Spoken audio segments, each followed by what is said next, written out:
Daf Yomi, Tractate Bava Metzia, page 29b, part 2, with the words Pascho Vekore Bo.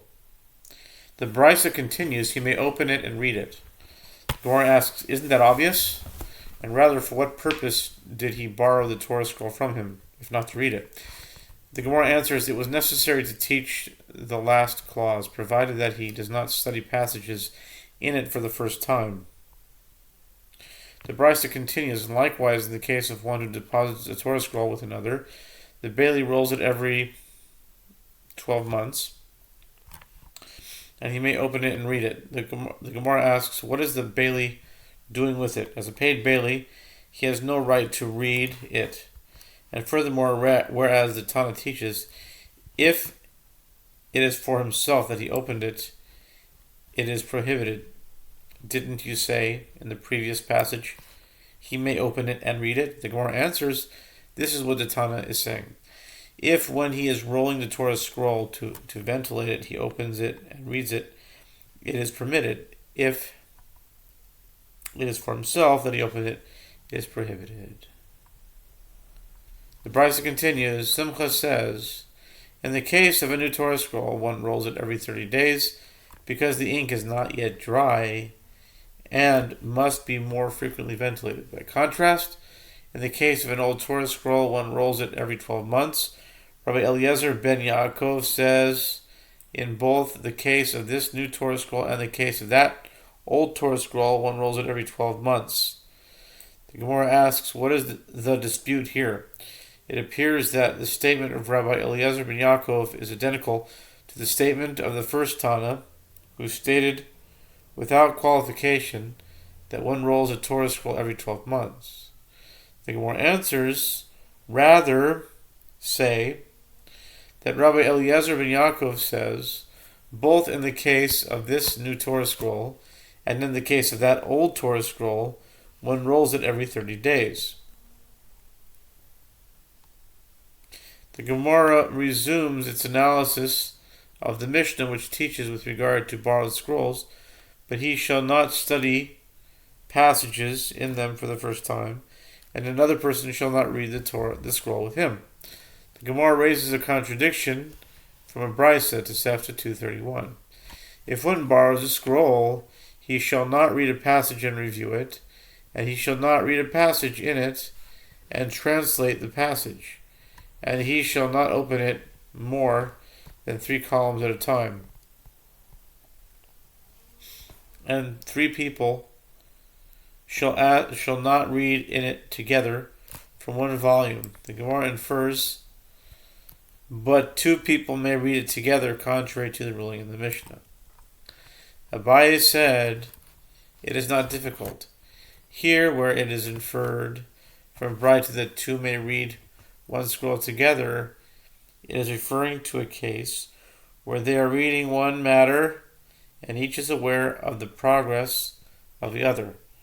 There in the Mishnah, where the ruling is that 2 may not read one scroll together, it is referring to a case where they are reading 2 different matters, as is obvious to the progress of the other and may pull the scroll closer to improve his vantage point. Matzah. The Mishnah teaches, if one found a garment, he shakes it once in every 30 days. The Gemara asks, is this to say that shaking a garment is beneficial for it? But doesn't Rabbi Yochanan say only one who has access to a skilled weaver, Gardi, in his house may shake his garment every day, as the weaver can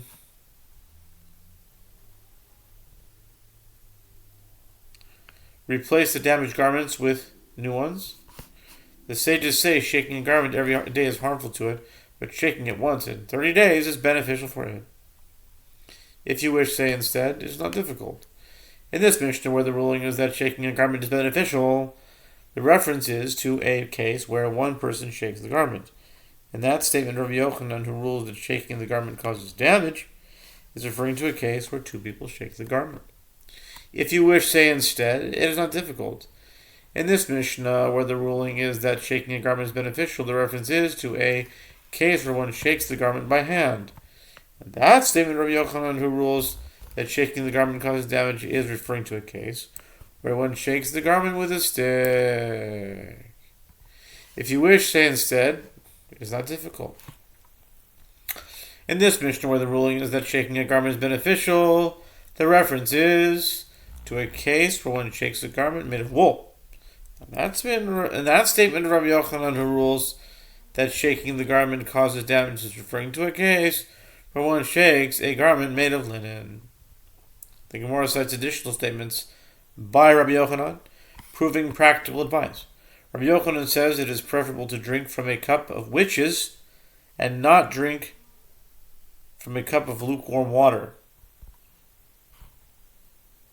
Really? It's better to drink from a cup of wishes?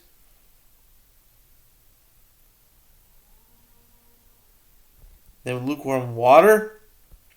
Which Rabbi Yochanan qualifies the statement. We say this only with regard to lukewarm water in metal vessels. But in earthenware vessels, we have no problem with it.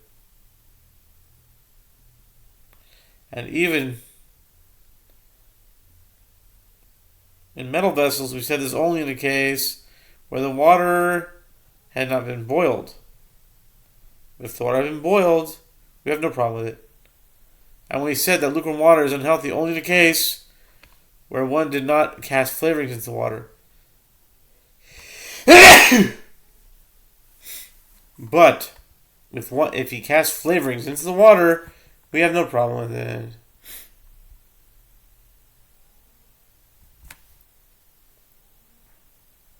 What's going on there?